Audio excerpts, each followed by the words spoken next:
ሰላም ጤና ይስጥልን ውድ ቤተሰቦቼ እንደምን ቆያችሁ? እኔ ደህና ነኝ። ዛሬ እንግዲህ እንደተለመደው በአዳዲስ ቪዲዮዎች መጥቻለሁ። እስከ መጨረሻው ድረስ እንድትቆዩ ያሳሰብኩኝ። ለቻናሉ አዲስ የሆናችሁ ቻናሉን ሰብስክራይብ፣ ላይክ፣ ኮሜንት እያደረጋችሁ እንድታልፉ ዛሬ ወዳዘጋጀሁት አጭር ቪዲዮዎች አሉ። ወደሱ ወስዳችኋለሁ። ይሄን አይተን እንመለስ። ኢየሱስ ክርስቶስን የተወለደበትን ወር ለኢየሱስ ክርስቶስ የሰጠች ብቸኛ ሀገር ኢትዮጵያ ብቻ ናት። ታሳስን ሌላው ዓለም ማለት ነው በፍጹም አያደርገውም አያውቀውም።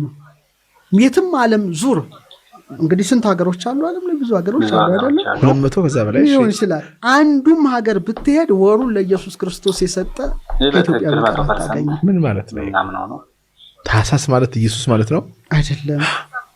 ታሳስ ማለት በግዕዝ ቋንቋ ሐሰሰ ማለት ፈለገ። ማሰስ ሲባል ሰምተህ ማሰስ መፈለግ ማለት ነው። ታሳስ ማለት የመፈለግ የማሰስ ወር ማለት ነው።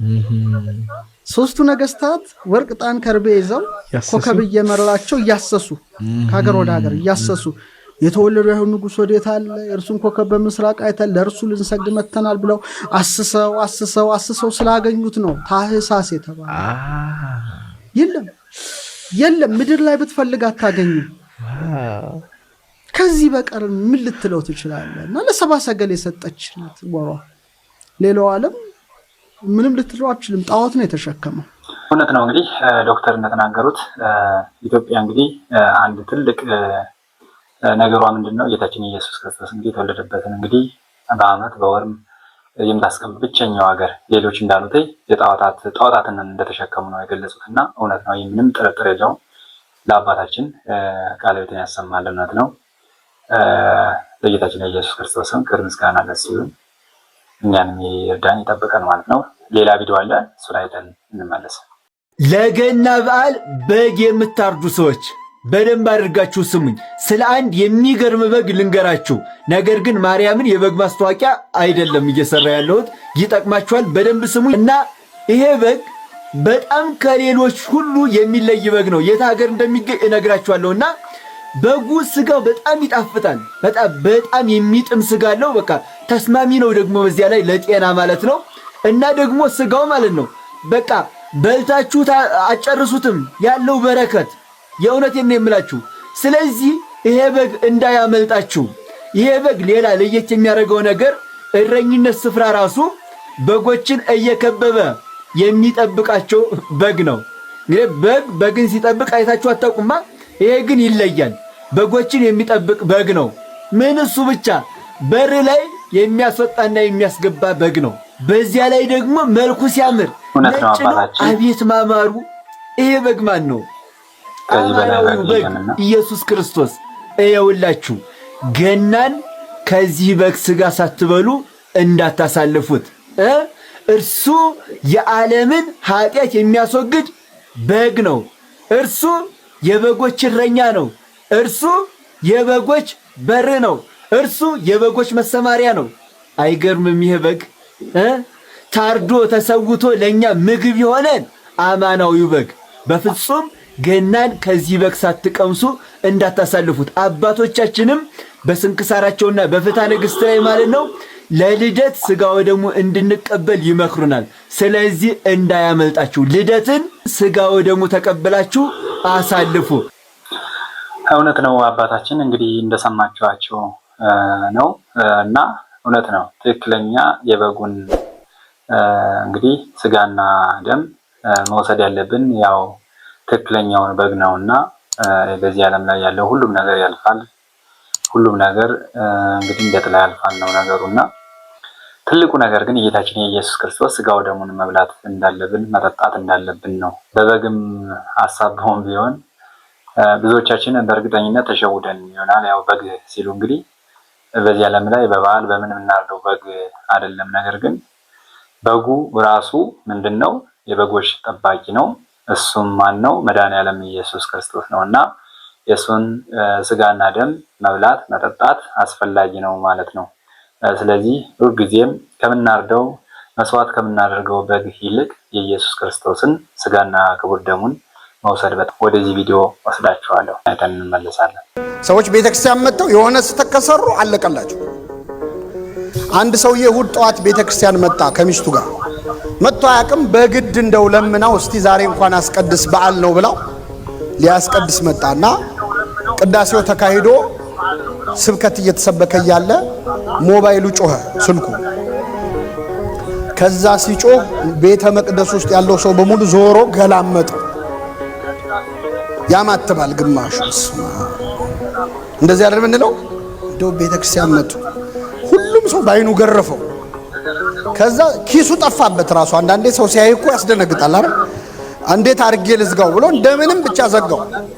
ከዛ ሰባኪው እኔ የቆምኩበት ቦታ የቆመው ሰውዬ ደግሞ ለ5 ደቂቃ ስልክ ቤተክርስቲያን ውስጥ እንዴት ይዛችሁ ከፍታችሁ ትመጣላችሁ በሚል ለ5 ደቂቃ ገሰጸው ሰውየው። ከዛ አለቀ። ከቤተክርስቲያን ቤት እስኪደርስ ድረስ ሚስቱ መኪና ውስጥ እየመከረችው ሄደ። እርምህን ብትመጣ እንደው ታዋርደኝ እያለች ነው። ከዛ ደረሰ ቤት። ቀኑ ተበላሸ ማለት። ከዛ በቃ አይ ዛሬ ቀን አይደለም ብሎ ሄደና ትንሽ ልጠጣ በቃ ብሎ ሊሰክር ማለት መጠጥ ቤት ገብቶ ቢራ አዘዘ፣ አቀረቡለት። ቢራውን ተቀብሎ ተጎነጨና ባንኮኒው ላይ ያስቀምጣለው ሲል ተደፋበት። ተደፍቶ እዛ የተቀመጡ ሰዎች ላይ ተረጨ። ደግሞ ደና ሱፍ የለበሱ ሰዎች ናቸው። ዛሬ ቀን አይደለም ማለት ተነሱና ወይ አይዞ ያጋጥማል እኮ ምንም ማለት አይደለም ማለት። የመጠጥ ቤቷ ባለቤት ሰራተኛ አዘዘችና ቦታው ተወለወለ። ዛሬ እኔንም ጋብዘ ብላ ቢራ በነፃ ሰጠችው። ይሄ ሰውዬ ከዛች ቀን ጀምሮ ከዛ መጠጥ ቤት ቀርቶ አቅ ይህን መስተንግዶ ማግኘት የነበረበት የት ነበረ? ቤተክርስቲያን። እኛ እንደ ሾህ እንዋጋለን። ቤተክርስቲያን ላይ የሆነ ሰው ይሳሳት፣ ቤተክርስቲያን ላይ የሆነ ሰው ይሳሳት ብቻ አይደለ እናፈርጠዋለን በግልምጫ። ጸጉሩ ያደገ ልጅ ይመጣል ቤተክርስቲያን። ሰው እኮ ክርስትና ሲገባ አንገቱንም ይቆረጣል አይደለም ጸጉሩን አይደል? ማተቤን አልበጠስም ብለው አንገታቸው እየተበጠሰ አይደል? እኛ ግን ሰዎች ቤተክርስቲያን ውስጥ ገብተው እንዲለወጡ አይደለም የምንፈልገው፣ ተለውጠው እንዲገቡ ነው። በቅተው እንዲመጡ ነው የምንፈልገው። አንታገሳቸውም ራሱ። ስለዚህ ቤተክርስቲያንን ዋጋ አስከፈላት አዲስ ለሚመጣ ሰው። አንዳንድ ሰው ድሮ ቀረ ይላል። አገልግሎት በእኛ ጊዜ ቀረ አሁን ምን አለ የሚል ሰው። ድሮ ቀረ ቢሉ ኖሮ የሚያምርባቸው ሐዋርያት ናቸው። እነሱን ያስተማራቸው ማን ነው? እኛ ድሮ ቀረ ስብከት የተራራው ስብከት ማለት ይችሉ ነበር። አንተ የመለኮትን ምስጢር ከሐዋርያትን እንዳልሰወርክ እነሱም የክህነትን ምስጢር ከኛ አልሰወሩም ይላል ቅዱስ አትናቴዎስ በቅዳሴ። አባቶቻችን ሐዋርያትን እናስተማሩና አሁን ትልቁ ችግር የትውልድ መተካካት የለም። እውነት ነው፣ እንደሰማችሁት ነው። ትክክል ነው መሆን የነበረበት። ትክክለኛ እንትኑ በቤተክርስቲያን ላይ ነው ይቅርታ መደረግም ማድረግም ያለበት ማለት ነው። ነገር ግን መቼም ይሄ ዓለም እኛን ምንጊዜም ሊያጠፋን ቆርጦ ተነስተዋልና ሰይጣንም እኛን ሁልጊዜም ይፈትነናልና የዓለማዊ ህይወቶቻችን ወደ መጥፎ ነገር ስንጓዝ ወይም ስንሄድ እነዛን ነገሮች የሚደግፍልን ብዙ ነው ማለት ነው። ምንም ነገር ብንፈጥር እንኳን ምንም እንዳልተፈጠረ አድርገው ይቀበሉናል ማለት ነው። እንግዲህ በቤተክርስቲያን ላይ እንግዲህ ያሉትንም እውነት ነው ሰምታችኋል። ስለዚህ ትልቅ መልእክት ስላለው ነው ይህን ቪዲዮ ይዤ የመጣሁትና ሁላችንም ሰውን ከመውቀስ ይልቅ የራሳችን ስህተት ማየት እንዳለብን ነው። ስለዚህ ምንም አይነት ስህተት እንኳን ቢኖር ያን ስህተት ደጋግሞ ያን ሰው ከመውቀስ ይልቅ የሆነ አንዴ እንኳን ተናግረን ድጋሚ እንኳን መናገር እንደሌለብን ነው። አሁን እዛ ባለቤቱ እንግዲህ ከቤተክርስቲያን እስከ ቤቷ ድረስ ወቀሰችው። አስተማሪውም እንግዲህ ብዙ ነገሮችን ከ5 ደቂቃ በላይ እና ሌሎቹን በተመሳሳይ ይህን ሁሉ ካደረግን ያ ሰው እንግዲህ መጥቶ ማያውቅም መጀመሪያ፣ ሁለተኛም ነገር ደግሞ በዛው እንዲጠፋ አደረግነው ማለት ነው። ስለዚህ እዚህ ላይ ሁላችንም ልንጠነቀቅ ይገባል ማለት ነው። ለአባታችን ቃለ ሕይወት ያሰማልን። ወደ መጨረሻው ቪዲዮ ወስዳችኋለሁ። እቺን ቪዲዮ አይተን እንመለሳለን።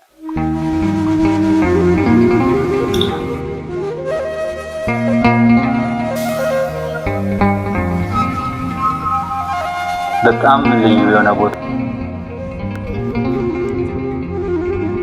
ባት የምታውቁት ካላችሁ ይህን ቦታ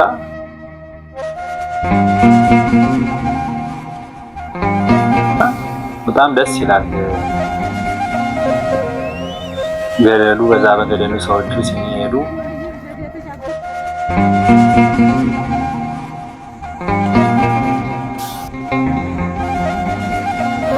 ነው በእውነቱ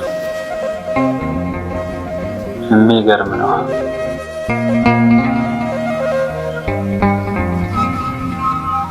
ቤተክርስቲያናችን ታሪክ ናት፣ ሀገር ናት የምንለው ዝም ብለን አይደለም። እና እንግዲህ የኛ ቤተክርስቲያን እንደዚህ ነች። የትም በየትኛውም ቦታ በዋሻውም፣ በገደሉም፣ በጫካውም፣ በበረሃውም፣ በከተማውም፣ በተራራውም በተለያዩ ቦታዎች ላይ የኢየሱስ ክርስቶስ በደሙ የመሰረታት ቤተክርስቲያናችን በሁሉም ቦታ ትገኛለች እና ለቤተክርስቲያናችን ክብር ለቤተክርስቲያናችን ይሁን።